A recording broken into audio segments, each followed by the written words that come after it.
Student, मैं हरदेश शर्मा आपके लिए ऑनलाइन क्लासेस की सीरीज़ में हर दिन कुछ ना कुछ नया लेकर आता हूँ।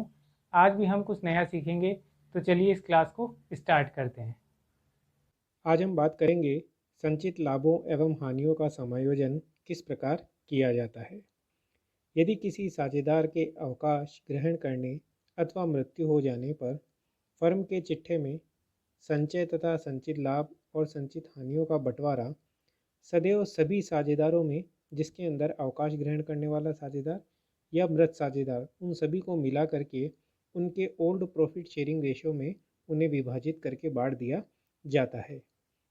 संचय व अवितरित लाभों के संबंध में हमें निम्न प्रविष्टियाँ करनी होगी, जिसमें सर्वप्रथम पहली प्रविष्टि होगी हमारे लिए general reserve account debit, profit and loss account debit, investment fluctuation reserve account debit, जिसमें विनियोगों के मूल्य में कमी को घटाकर यदि कोई हमारे पास बैलेंस बचता है तो उस बैलेंस को यहाँ पर डेबिट करके दिखाया जाएगा।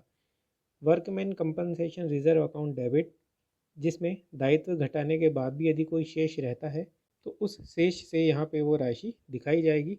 और to all partners capital old profit sharing ratio के आधार पर यहाँ पे इन्हें दर्शाया जाएगा। अब हम अवितरित हानियों के लिए प्रविष्टि करेंगे, तो वह होगी हमारे लिए all partners capital account debit और to profit and loss account और टू एडवर्टाइजमेंट एक्सपेंसेस, यानी कि डेफर्ड रेवेन्यू एक्सपेंडिचर जो होता है उस अमाउंट की राशि को यहाँ पे लिखा जाएगा और जितने भी लॉसेज होते हैं उन्हें डिस्ट्रीब्यूट कर दिया जाएगा। अब हमें यहाँ ध्यान रखना है कि एम्प्लॉयज़ प्रोविडेंट फंड फर्म के लिए दायित्व होता है, अतः इसका वितरण साझेदारों में नहीं किया जाएगा। संचित लाभ एवं हानियों और संचयों का लेखा हमने पुराने वीडियोस के अंदर विस्तार से समझ लिया था, इसलिए मैंने आपको यहाँ पे संक्षिप्त में समझाया है। अब दूसरा टॉपिक हम बात करते हैं अवकाश ग्रहण करने वाले साझेदार को देय राशि का भुगतान करना। अवकाश ग्रहण करने वाले साझेदारों को भुगतान हम निम्नलिखित विधियों से कर सकते हैं। सर्वप्रथम पहली विधि है एक मुश्त राशि का भुगतान करना, यानी अवकाश ग्रहण करने वाले साझेदार को एक मुश्त यानी एक साथ उस पूरी राशि का भुगतान कर दिया जाता है। दूसरा है पूंजी खाते का शेष ऋण खाते में हस्तांतरित कर देना। तीसरा है किश्तों के रूप में भुगतान करना। और फोर्थ है वार्षिक विधि के द्वारा भुगतान करना। यानी इन चार कंडीशंस के आधार पर हम अवकाश ग्रहण करने वाले साझेदार को देय राशि का भुगतान कर सकते हैं। सर्वप्रथम हम बात करेंगे एक मुश्त भुगतान राशि किस प्रकार प्रदान की जाती है। जब एक फर्म के पास पर्याप्त तरल रूप में नकद और बैंक शेष होता है तो अवकाश ग्रहण करने वाले साझेदार को हम एक मुश्त भुगतान कर सकते हैं। यानी जो साझेदारी फर्म है वह पर्याप्त नकद और बैंक शेष होने पर अपने अवकाश ग्रहण करने वाले साझेदार को एक मुश्त भुगतान कर सकती है। इसके लिए हमें प्रविष्टि करनी होगी retiring partners capital account debit to cash या बैंक। नकद में भुगतान करते हैं तो कैश और बैंक से भुगतान करते हैं तो बैंक लिखा जाएगा और जो राशि देय है उस राशि को यहाँ पे लिख दिया जाएगा। इसे एक उदाहरण से समझते हैं। 1 अप्रैल 17 को ए फर्म से अवकाश ग्रहण करता है और उसी तिथि को उसके पूंजी खाते में 60,000 रुपये समायोजित शेष था। 1 अप्रैल 17 को उसे एक मुश्त भुगतान कर दिया गया, तो उस स्थिति में हम लिखेंगे एस कैपिटल अकाउंट डेबिट, यानी वह व्यक्ति पा रहा है, और टू कैश 60,000 रुपये से हमने उसका भुगतान कर दिया है। कभी कभी बैंक से ऋण लेकर भी अवकाश ग्रहण करने वाले साझेदार को भुगतान किया जाता है। यानी साझेदारी फर्म कभी कभी उस ऋणों के भुगतान के लिए बैंक से ऋण लेकर के भी उसका एक मुश्त भुगतान करती है। तो सर्वप्रथम हम बैंक से यदि ऋण लेते हैं तो ऋण लेने की एंट्री करनी होगी और बाद में अवकाश ग्रहण करने वाले साझेदारों को जो भुगतान किया जाता है उस भुगतान की प्रविष्टि की जाएगी, जिसमें पहली प्रविष्टि होगी bank account DR to bank loan account और जो राशि हमने ऋण के रूप में ली है वह लिखी जाएगी। और दूसरी एंट्री होगी भुगतान करने पर retiring partners capital account debit to bank account, जिस राशि से उसे भुगतान किया गया है। सेकंड मेथड है हमारे लिए पूंजी शेष को ऋण खाते में हस्तांतरण के द्वारा भुगतान करना। जब प्रश्न में या साझेदारी व्यवसाय में सूचना के अभाव में अवकाश ग्रहण करने वाले साझेदार को देय रकम उसके ऋण खाते से हस्तांतरित की जाएगी।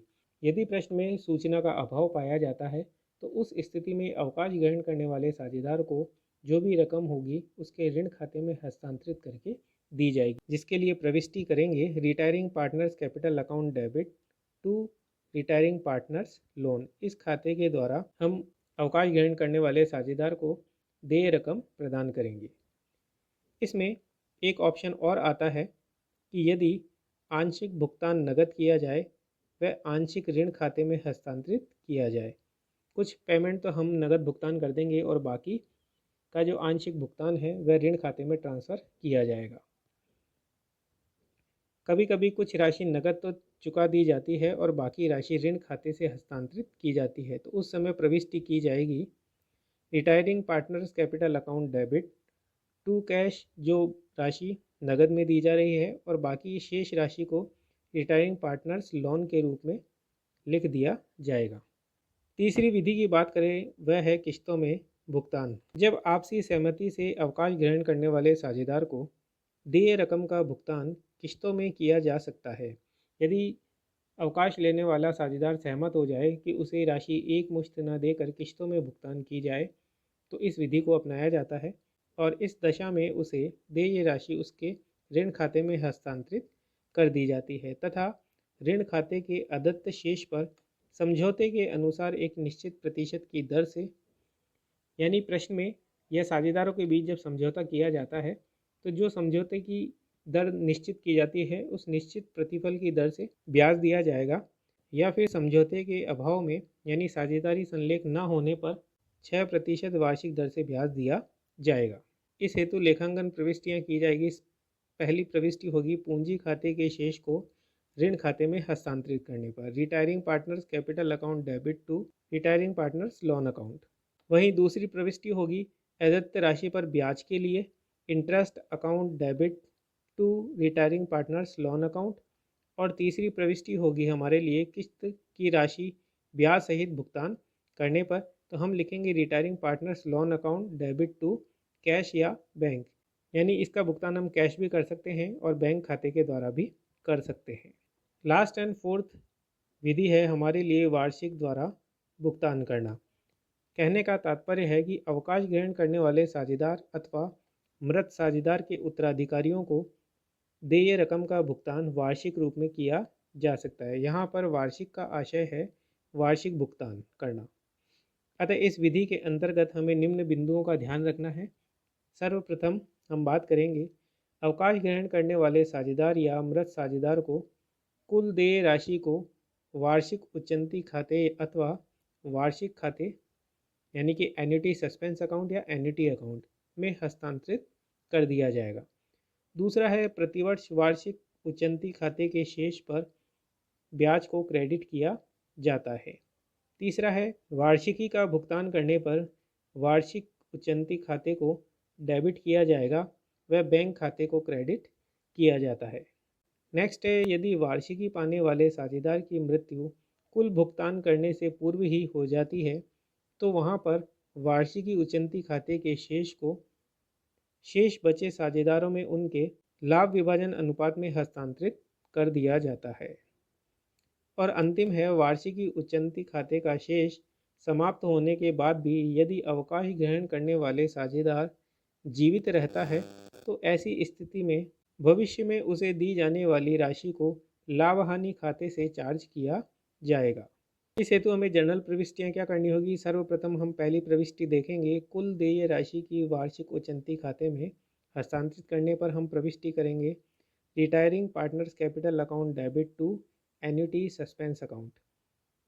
दूसरी प्रविष्टि होगी हमारे लिए अदत्त शेष पर ब्याज के लिए, तो वहाँ हम प्रविष्टि लिखेंगे interest account debit to annuity suspense account.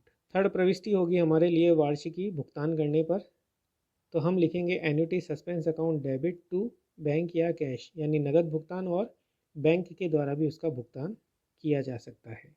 Fourth प्रविष्टि है हमारे लिए वार्षिकी खाते का शेष समाप्त होने से पूर्व ही यदि साझेदार की मृत्यु हो जाए तो उस स्थिति में हम प्रविष्टि करेंगे annuity suspense account debit to remaining partners capital. और लास्ट है वार्षिकी खाते का शेष समाप्त होने से पूर्व अवकाश ग्रहण करने वाले साझेदार यदि जीवित रहे तो ऐसी स्थिति में जब तक वह जीवित रहता है प्रतिवर्ष उसका भुगतान की उपयुक्त प्रविष्टि, यानी हमने जो थर्ड नंबर की जो प्रविष्टि की थी के अलावा वर्ष के अंत में हमें एक प्रविष्टि और करनी होगी और वह होगी P&L account debit to annuity suspense account. आज की क्लास में बस इतना ही। Thank you.